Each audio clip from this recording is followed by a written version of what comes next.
사도신경으로 우리의 신앙을 하나님께 고백하겠습니다. 나는 전능하신 아버지 하나님 천지의 창조주를 믿습니다. 나는 그의 유일하신 아들 우리 주 예수 그리스도를 믿습니다. 그는 성령으로 잉태되어 동정녀 마리아에게서 나시고 본디오 빌라도에게 고난을 받아 십자가에 못 박혀 죽으시고 장사된 지 사흘 만에 죽은 자 가운데서 다시 살아나셨으며 하늘에 오르시어 전능하신 아버지 하나님 우편에 앉아 계시다가 거기로부터 살아있는 자와 죽은 자를 심판하러 오십니다. 나는 성령을 믿으며 거룩한 공교회와 성도의 교제와 죄를 용서받는 것과 몸의 부활과 영생을 믿습니다. 아멘.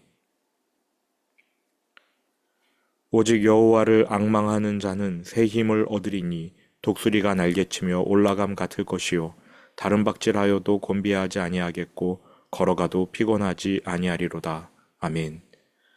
거룩하신 아버지 하나님, 지난밤 안식을 주시고 이 아침 말씀 듣는 자리로 우리를 불러주셔서 감사합니다. 하나님을 바라볼 때 새 힘을 얻는다 하셨으니 오늘 우리가 하나님 바라보게 하여 주옵소서. 하나님을 기다리고 하나님을 바라보는 자가 독수리처럼 하나님께로 나아가게 될 것이고 다른 박질하고 걸어가도 피곤하지 않는다는 이 말씀이 그대로 이루어질 것을 믿습니다. 오늘 우리에게 새 힘을 허락하여 주옵소서. 이제 말씀을 듣습니다. 바르게 깨닫는 은혜도 허락하여 주실 줄 믿으며 예수님 이름으로 기도합니다. 아멘. 오늘 본문 말씀은 학개 2장 1절부터 9절입니다. 학개 2장 1절부터 9절 말씀 함께 봉독하겠습니다. 일곱째 달 곧 그 달 21일에 여호와의 말씀이 선지자 학개에게 임하니라. 이르시되 너는 스알디엘의 아들 유다 총독 수룹바벨과 여호사닥의 아들 대제사장 여호수아와 남은 백성에게 말하여 이르라. 너희 가운데에 남아있는 자 중에서 이 성전의 이전 영광을 본 자가 누구냐? 이제 이것이 너희에게 어떻게 보이느냐? 이것이 너희 눈에 보잘것없지 아니하냐? 그러나 여호와가 이르노라. 스룹바벨아 스스로 굳세게 할지어다. 여호사닥의 아들 대제사장 여호수아야 스스로 굳세게 할지어다. 여호와의 말이니라. 이 땅 모든 백성아 스스로 굳게 하여 일할지어다. 내가 너희와 함께하노라. 만군의 여호와의 말이니라. 너희가 애굽에서 나올 때에 내가 너희와 언약한 말과 나의 영이 계속하여 너희 가운데에 머물러 있나니 너희는 두려워하지 말지어다. 만군의 여호와가 이같이 말하노라. 조금 있으면 내가 하늘과 땅과 바다와 육지를 진동시킬 것이요 또한 모든 나라를 진동시킬 것이며 모든 나라의 보배가 이르리니 내가 이 성전의 영광이 충만하게 하리라. 만군의 여호와의 말이니라. 은도 내 것이요 금도 내 것이니라. 만군의 여호와의 말이니라. 이 성전의 나중 영광이 이전 영광보다 크리라. 만군의 여호와의 말이니라. 내가 이곳에 평강을 주리라. 만군의 여호와의 말이니라. 아멘.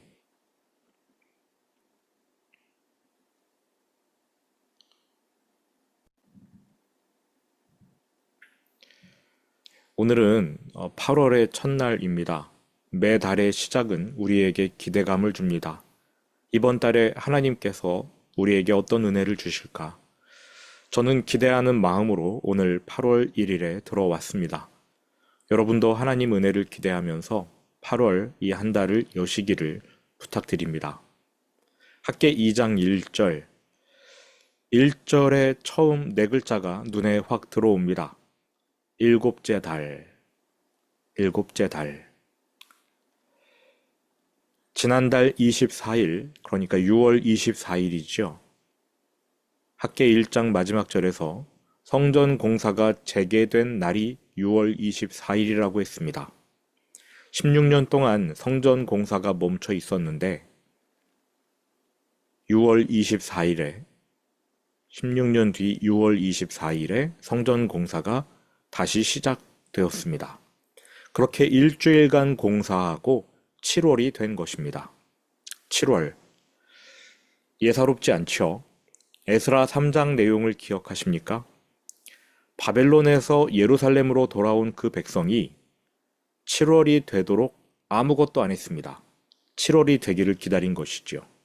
그러다가 7월 1일 신년절, 나팔절에 번제단을 만들었습니다. 그리고 7월 10일에 대속죄일 지켰습니다. 5일 뒤 7월 15일부터 8일간 초막절을 지킵니다. 이렇게 절기를 지키고 나서 비로소 성전 공사를 시작합니다. 5개월 정도 준비 기간을 갖고 건축 자재를 마련한 뒤에 이듬해 2월 첫 삽을 떠서 성전 지대를 놓습니다. 7월에 절기를 지킨 후에 힘을 얻어 성전 지대를 놓았다는 것입니다. 제가 이스라엘의 7월 절기에 대해서는 여러 번 설명드렸습니다.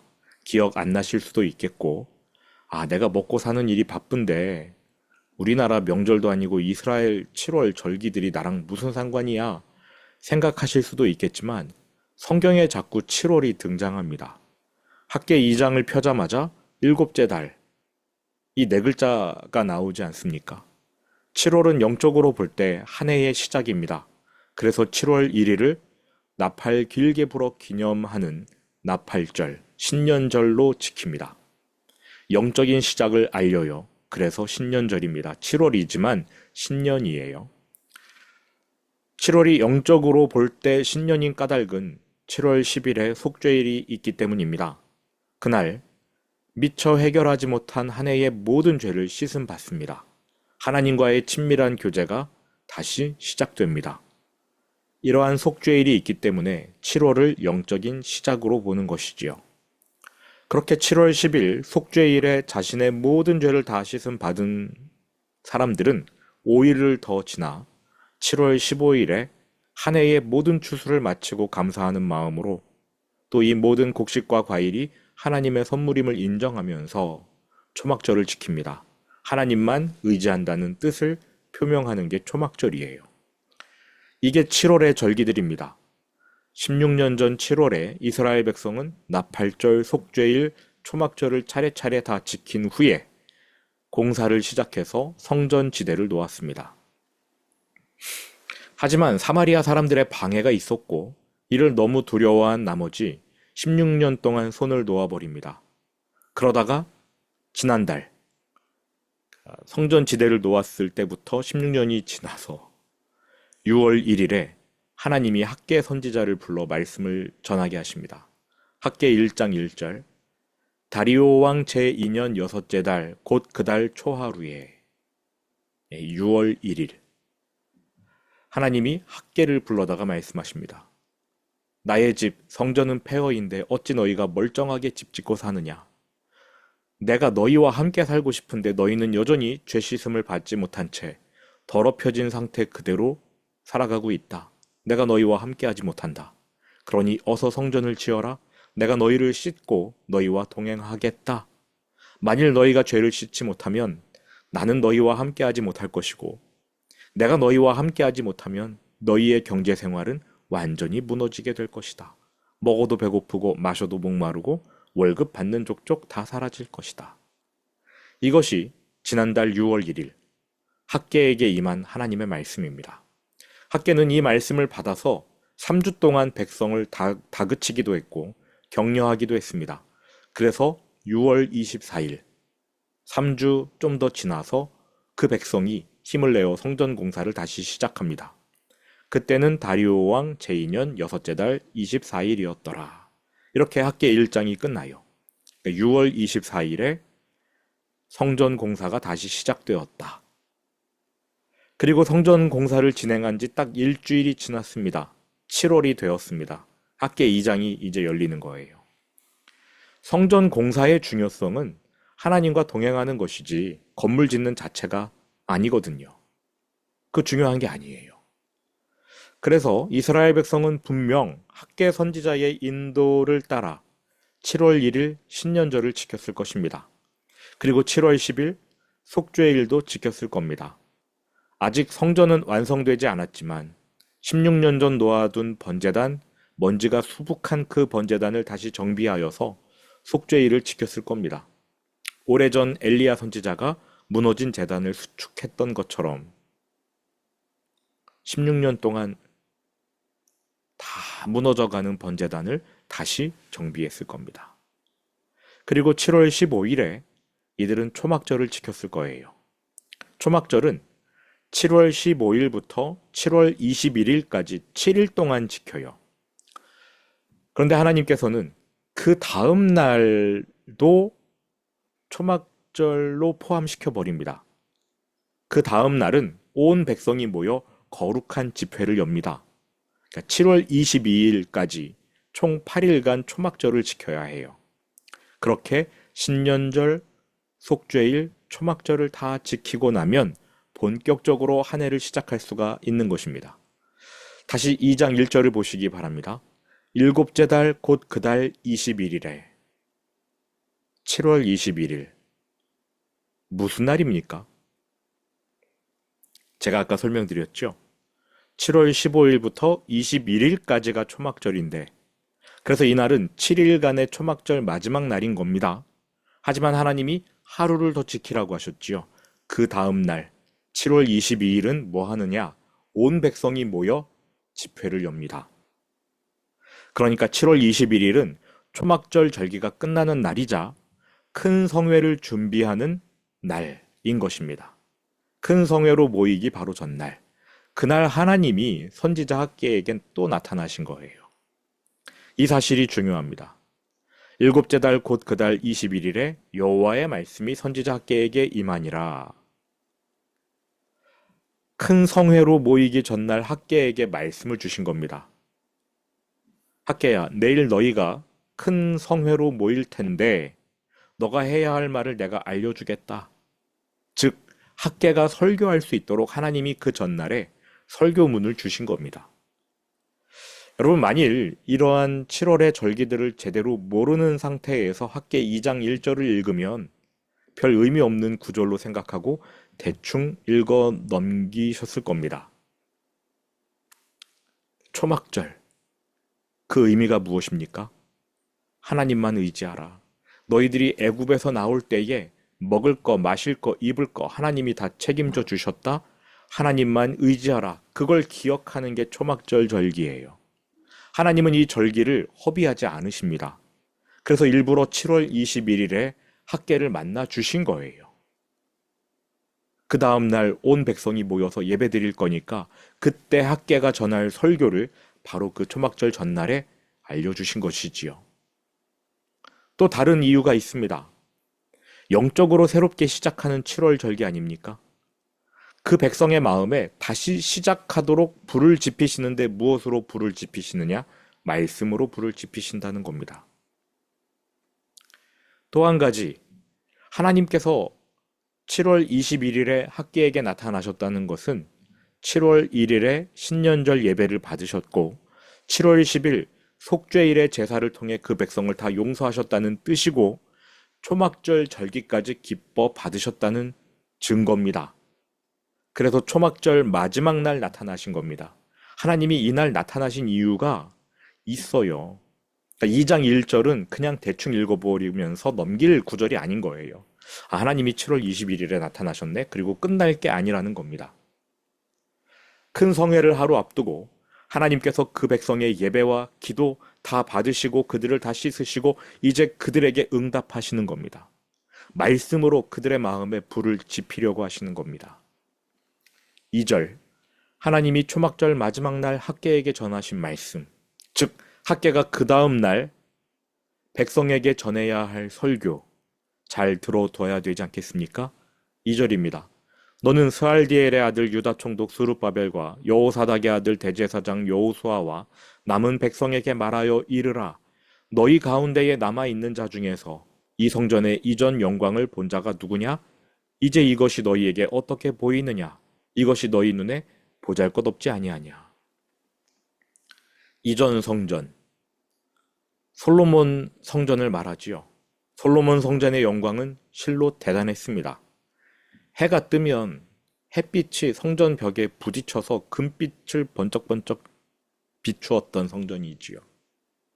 그런데 지금 지어가고 있는 성전 다 지어져도 초라합니다. 금칠을 못해요. 솔로몬은 성전에다가 금칠을 했는데 이 백성에게는 그러할 만한 재력이 없습니다. 아무리 잘 지어도 초라해요. 그래서 하나님이 말씀하시는 거죠. 이제 이것이 너희에게 어떻게 보이느냐? 이것이 너희 눈에 보잘것없지 아니하냐? 아직 다 지어지지 않았으니까 보잘것없는 게 아니라 다 지어져도 이미 보잘것없는 성전이 되는 거예요. 새로 짓는 이 성전은 너희 눈에 보잘것없지 아니하냐. 그런데 하나님은 그딴 거 신경 안 쓰시지요. 아무리 영화롭게 지은 성전, 아무리 금칠을 하더라도 솔로몬의 마음이 하나님을 떠났지 않았습니까? 하나님도 솔로몬을 떠나셨어요. 이후 점점 타락하는 이스라엘을 보시는데 그들의 타락과 함께 발전하는 게 무엇이었느냐? 제사, 제도, 그들이 예배드리는 겉의 형식은 점점 발전해 갔습니다. 점점 화려해져요. 하나님이 그들을 떠나시죠. 아예 성전을 떠나버리시고 성전을 바벨론 느부갓네살에게 넘겨버리십니다. 돌 위에 돌 하나도 남지 않은 채 불타버렸어요. 중요한 것은 건물이 아니라 우리가 하나님과 함께 하느냐, 하나님이 우리와 함께 하시느냐, 그거 아니겠습니까? 너희가 지금 짓는 이 성전 정말 초라하다. 다 지어줘도 초라할 것이다. 보잘것없다. 4절 그러나 여호와가 이르노라. 스룹바벨아 스스로 굳세게 할지어다. 여호사닥의 아들 대제사장 여호수아야 스스로 굳세게 할지어다. 여호와의 말이니라. 이 땅의 모든 백성아 스스로 굳세게 하여 이러할지어다. 내가 너희와 함께하노라. 이게 초막절 끝나고 그 다음날 온 백성이 모였을 때에 학개 선지자가 전해야 할 설교였습니다. 내가 너희와 함께하노라. 그것도 만군의 여호와가 하신 말씀이래요. 만군의 여호와의 말이니라. 하나님이 함께 하신대요. 그거면 다 되는 거 아닙니까? 건물에 금칠 안 해도 되고 멋들어진 장식 안 해도 됩니다. 하나님이 함께 하시면 초가 삼간이 솔로몬 성전보다 더 화려한 것입니다. 그 자체가 영광스러운 거지요. 하나님이 함께 하신다. 이번 초막절 절기가 참 힘들었을 겁니다. 지난 16년간 농사를 열심히 지어도 결실이 없었어요. 장사를 열심히 했지만 소득이 없었습니다. 처음에는 잘 되는가 싶었는데 결산하면 늘 마이너스였거든요. 왜 그럴까 의아해했던 차에 지난달 학개 선지자가 왜 농사를 열심히 지어도 열매가 없고 왜 장사를 열심히 해도 적자인지 그 이유를 알려줬어요. 성전을 방치해둔 결과였습니다. 예배를 방치해둔 결과였어요. 내 더러움을 씻지 못한 채 방치해둔 결과가 내 삶이 어려워지는, 특히 경제적으로 어려워지는 형국으로 나타난 겁니다. 그러한 학계의 설명을 듣고 나니까 마음이 아파오는 거예요. 이제 회개하는 마음으로 초막절을 지킵니다. 본래 초막절은 한 해 농사 다 거둬들이고 풍성한 가운데 하나님께 기뻐하며 즐기는 제사인데 없어요. 밀가루통에 가루가 없고 기름병에 남은 기름이 없습니다. 수중에 돈이 변변치 않은 채로 초막절을 지켰습니다. 절기를 지키는 내내 그 백성 어떠한 마음이었겠습니까? 겸허해질 대로 겸허해진 거지요. 우리가 하나님을 제대로 섬기지 못해서, 내가 온전히 씻음을 받지 못해서, 성전은 방치해두고 예배는 방치해두고 내가 잘 살려고 했기 때문에 이러한 일을 당했구나. 겸손해지지 않았겠습니까? 하나님이 과연 이 초막절을 받으셨을까? 두려워하면서 초막절을 지켜요. 그런데 그 마지막 날에 하나님이 학개에게 나타나십니다. 그 백성의 초막절 절기 예배를 받으셨다는 뜻이지요. 그리고 학개 선지자가 전하는 하나님 말씀, 내가 너희와 함께하리라. 이거면 된 거 아닙니까? 내가 너희와 함께하리라. 이거면 된 거잖아요. 내 삶이 아무리 어렵고 내가 적자여도 하나님이 나와 함께 하신다? 그거면 된 거 아닙니까? 그때부터 시작되는 거 아니겠어요? 하나님 말씀하십니다. 내가 너희와 함께 할 테니 두려워하지 말아라. 그리고는 하나님이 함께 하신다는 두 가지 증거를 제시하십니다. 그게 바로 말씀과 성령입니다. 5절 보십시오. 너희가 애굽에서 나올 때에 내가 너희와 언약한 말과 나의 영이 계속하여 너희 가운데에 머물러 있나니 너희는 두려워하지 말지어다. 그러니까 하나님이 함께 하신다는 증거로 두 가지를 말씀하셨는데, 첫 번째는 하나님께서 언약한 말씀, 그 백성에게 머물러 있대요. 그 말씀이. 두 번째, 성령께서 그 백성과 함께 머물러 계신답니다. 그 백성과 함께하는 언약의 말씀, 여기에 달라붙은 수식어가 재밌습니다. 너희가 애굽에서 나올 때 내가 너희와 언약한 나의 말. 출애굽 당시 하나님께서 이스라엘에게 주신 언약을 1000년이나 더 지난 지금 이 백성에게 다시 주시겠다는 거예요. 그럼 그 언약이 무엇입니까? 화면을 한번 보시기 바랍니다. 출애굽한 백성에게 하나님께서 주신 언약의 말씀을 지금 이 백성에게 또 똑같이 주대요. 그 말씀이 무엇입니까? 내가 그 회막과 제단을 거룩하게 하며 아론과 그의 아들들도 거룩하게 하여 내게 제사장 직분을 행하게 하며 내가 이스라엘 자손 중에 거하여 그들의 하나님이 되리니 그들은 내가 그들의 하나님 여호와로서 그들 중에 거하려고 그들을 애굽 땅에서 인도하여 낸 줄을 알리라. 나는 그들의 하나님 여호와니라. 성막에 대한 말씀입니다. 하나님께서 성막을 짓게 하신 이유, 내가 이스라엘 자손 중에 거하기 위해서다. 하나님께서 이스라엘 백성을 출애굽시키신 이유, 내가 그 백성 안에 들어가 살기 위해서다. 그래서 성막을 짓게 한 거다. 나는 너희와 함께하는 여호와니라. 이게 언약의 말씀인데, 출애굽 백성에게 주셨던 그 말씀을 지금 성전을 다시 짓는 이들에게 주신다는 겁니다. 너희가 성전을 짓는 이유, 내가 너희와 함께 거하기 위해서다. 성령을 또한 함께 머물게 하신다고 했어요. 성막을 지을 때 이러한 일이 있었지요. 내가 유다 지파 훌의 손자요 우리의 아들인 브살레를 지명하여 부르고 하나님의 영을 그에게 충만하게 하여 지혜와 총명과 지식과 여러 가지 재주로 정교한 일을 연구하여.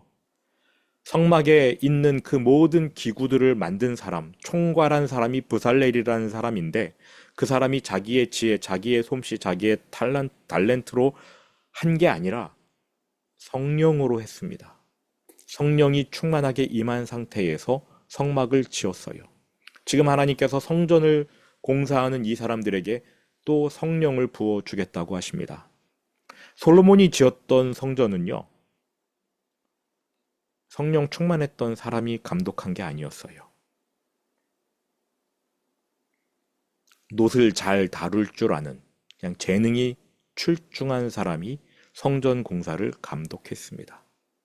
성막은 성령 충만한 사람, 그 다음에 지금 바벨론 끌려갔다가 돌아왔을 때 짓는 새로운 성전도 성령 충만한 백성들이 성전을 공사해요. 근데 솔로몬 성전은 그냥 재능이 있는 사람이 짓습니다. 두로왕 히람이 보낸 후람이라는 사람이 지었지요. 자, 어쨌든 과거 백성이 성막을 지을 때 함께 하셨던 성령께서 지금 성전을 재건하는 백성과도 함께 해준다고 하십니다. 말씀과 성령이 짝을 이루어서 그 백성의 영혼을 강건하게 하셔요. 참고로 성령 충만은 말씀 충만입니다. 성령 충만 이코르 말씀 충만. 성령님은요, 하나님의 말씀이 있는 곳에서만 역사하셔요. 제가 이에 대해서는 나중에 증명해 드리겠습니다. 성령 충만은 이코르 말씀 충만. 성령님은 말씀이 있는 곳에서만 역사하신다. 이렇게 말씀과 성령으로 그 백성의 영혼을 강건하게 하신 후에 하나님은 성전 지을 모든 재료를 넉넉히 제공해 주십니다. 6절 보십시오.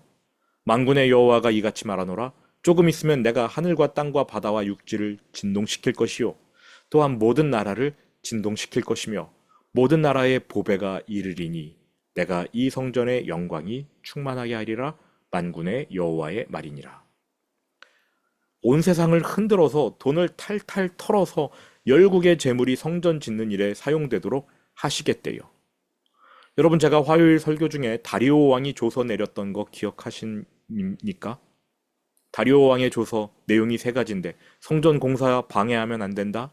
성전 공사에 필요한 자금을 황실에서 지원하겠다. 성전에서 드리는 제사를 위한 제물까지도 요구하는 대로 주겠다. 다리오 왕이 왜 이렇게 명령했는지 아십니까? 저는 그때 그것을 하나님의 은혜라고 설명드렸는데 이제 정확하게 설명드릴게요. 하나님의 은혜 맞습니다. 그런데 다리오 왕이 본인도 모르게 하나님의 손에 붙들려 버린 거예요. 이 다리오 왕이 하나님 믿는 사람 아닙니다. 이 다리오 왕이 본인도 모르게 하나님의 손에 붙들려서 흔들려서 자기도 모르게 자기 주머니를 다 털어 성전 공사를 돕게 된 것입니다. 하나님 말씀하셨잖아요. 내가 온 세상을 흔들 것이다. 모든 나라를 진동시킬 것이다. 그래서 그 나라에서 털털 털어낸 그 보배가 예루살렘으로 이르게 할 것이다. 8절 은도 내 것이요 금도 내 것이라 여호와의 말이니라. 이 성전의 나중 영광이 이전 영광보다 크리라. 만군의 여호와의 말이니라. 내가 이곳에 평강을 주리라. 만군의 여호와의 말이니라. 이제 말씀을 마치겠습니다. 중요한 거, 하나님이 왜 이렇게 은혜를 베풀어 주셨는가? 다시 강조합니다. 빨리 성전을 지어야 하기 때문입니다. 왜 그렇습니까? 하나님이 그 백성을 빨리 씻어주고 싶으시기 때문입니다. 그럼 하나님은 왜 그 백성을 빨리 씻어주려 하십니까? 그 백성과 하루라도 더 함께 살고 싶으시기 위해서. 좀 이상한데? 함께 살고 싶으셔서. 함께 살고 싶으시기 위해서는 말이 안 되는 거고요. 그럼 오늘날의 성전은 무엇입니까?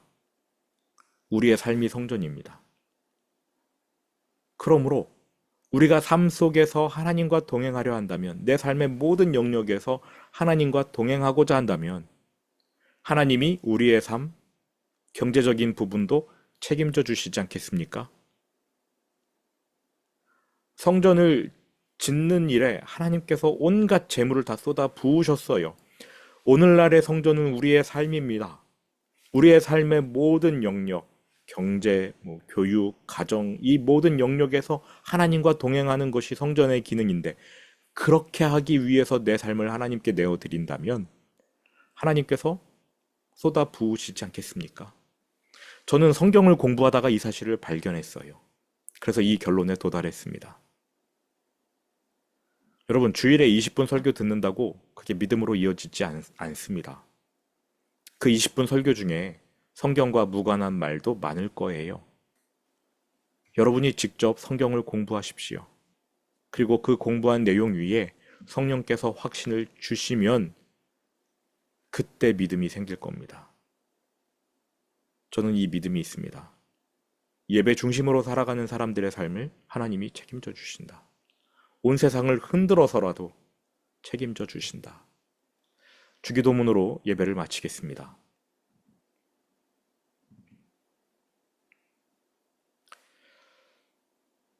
하늘에 계신 우리 아버지, 아버지의 이름을 거룩하게 하시며 아버지의 나라가 오게 하시며 아버지의 뜻이 하늘에서와 같이 땅에서도 이루어지게 하소서. 오늘 우리에게 일용할 양식을 주시고 우리가 우리에게 잘못한 사람을 용서하여 준 것 같이 우리 죄를 용서하여 주시고 우리를 시험에 빠지지 않게 하시고 악에서 구하소서. 나라와 권능과 영광이 영원히 아버지의 것입니다. 아멘.